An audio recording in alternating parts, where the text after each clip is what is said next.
সমস্ত জনসাধারণকে জানানো যাচ্ছে যে আজ শনিবার এবং আগামীকাল রবিবার আপনাদের এলাকায় রেমাল সাইক্লোন আসতে পারে।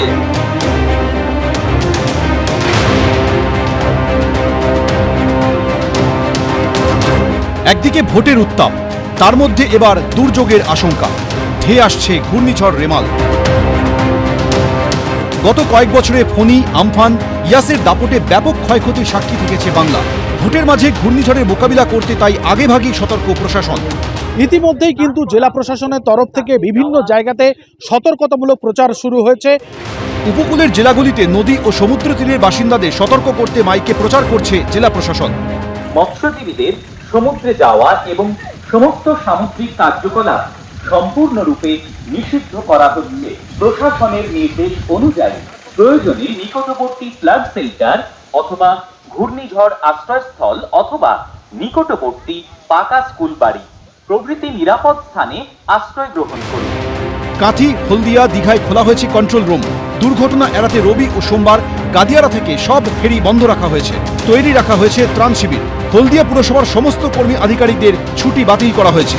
রবি ও সোমবার হাওড়া থেকে কলকাতা সব ফেরি পরিষেবা বন্ধ রাখছে হুগলি নদী জলপথ পরিবহন সমবায় সমিতি। হাওড়ার শ্যামপুরে হুগলি নদীর তীরে গাদিয়ারা, শিবগঞ্জ, বানেশ্বরপুর, গুজারপুর সহ একাধিক গ্রামে প্রশাসনের তরফ থেকে সতর্কতামূলক প্রচার চালানো হচ্ছে। सबसे इम्पोर्टेंट जो चीज़ें हैं वो अपने आप को सेफ रखें और साथ ही साथ आपके पास जो इम्पोर्टेंट डॉक्यूमेंट्स हैं वो डॉक्यूमेंट्स लेकर के आप किसी सेफ जगह में पहुंच जाए अगर ऐसा कोई सिचुएशन क्रिएट होता है तो। এলাকায় পৌঁছেছে 30 জনের এনডিআরএফ টিম। ত্রাণ শিবিরগুলিতে পানীয় জল ও শুকনো খাবারের ব্যবস্থা করা হয়েছে। সব জায়গাতেই আমাদের মাইকিং চলছে। যারা নদী তীরবর্তী এলাকায় থাকেন, যাদের কাঁচা বাড়ি আছে, তাদেরকে অলরেডি আমাদের বিভিন্ন গ্রাম পঞ্চায়েতের যেগুলো হাই স্কুল বা প্রাইমারি স্কুল আছে, যেগুলো উঁচু জায়গাতে অবস্থিত, সেখানে আমরা আইডেন্টিফাই করে কোথায় কত মানুষকে আমরা যদি সেরকম দরকার পড়ে নিয়ে যেতে পারবো, তার জন্য আমরা অলরেডি একটা প্ল্যান বানিয়েছি। সেখানে আমাদের শুকনো খাবার মজুত রাখারও ব্যবস্থা করা হয়েছে। পূর্ব রেলের তরফ থেকে খোলা হয়েছে কন্ট্রোল রুম। বিভিন্ন স্টেশনে থাকছে হেল্প ডেস্ক। ঝড়ে ওভারহেড তার ক্ষতিগ্রস্ত হলে দ্রুত মেরামতির জন্য টাওয়ার ভ্যান তৈরি রাখা হচ্ছে। ব্যবস্থা করা হচ্ছে বিকল্প ইঞ্জিনের। রবি ও সোমবার বেশ কিছু দূরপাল্লার ট্রেন বাতিল করেছে দক্ষিণ পূর্ব রেল। হুগলি থেকে খড়দা, পানিহাটি, জগদ্দল যাওয়ার ফেরি পরিষেবা বন্ধ থাকছে রবিবার। জেলা প্রশাসনের তরফ থেকে সতর্ক করা হচ্ছে মৎস্যজীবীদের। 25, 26, 27 তারিখ আপনারা কেউ গঙ্গায় নৌকা নিয়ে যাবেন না এবং নৌকাগুলো নিয়ে মাছ আর কি আপনারা নিরাপদ স্থানে রাখবেন। হুগলি চুঁচুড়া পুরসভার তরফ থেকে কন্ট্রোল রুম খোলা হয়েছে। নবান্নে ইতিমধ্যেই মুখ্যমন্ত্রীর নির্দেশে উচ্চতর প্রশাসনিক বৈঠক হয়েছে। বৈঠক হয়ে যাবতীয় এই বিপর্যয় মোকাবিলার যতগুলি পদক্ষেপ আছে সেগুলো তিনি নিয়েছেন এবং আমাদের কাছেও যা নির্দেশ এসছে পরিবহন দপ্তরের কাছে আমরা সেগুলো সার্কুলেট করেছি।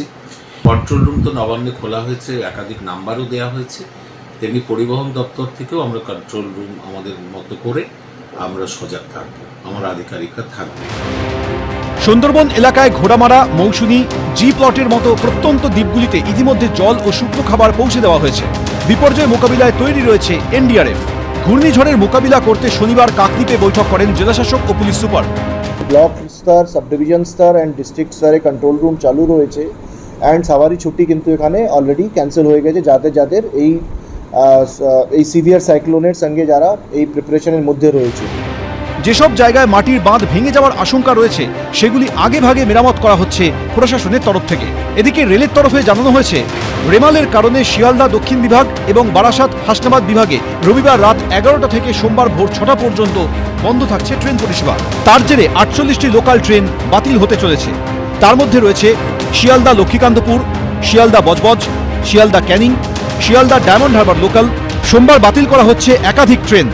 লক্ষ্মীকান্তপুর নামখানা, শিয়ালদা লক্ষ্মীকান্তপুর, শিয়ালদা বজবজ, শিয়ালদা ক্যানিং, শিয়ালদা ডায়মন্ড হারবার, শিয়ালদা সোনারপুর, শিয়ালদা বারুইপুর, শিয়ালদা বারাসাত হাসনাবাদ লোকাল। মিটন চক্রবর্তী, সুনীত হালদার, সৌরভ বন্দ্যোপাধ্যায়, এবিপি আনন্দ।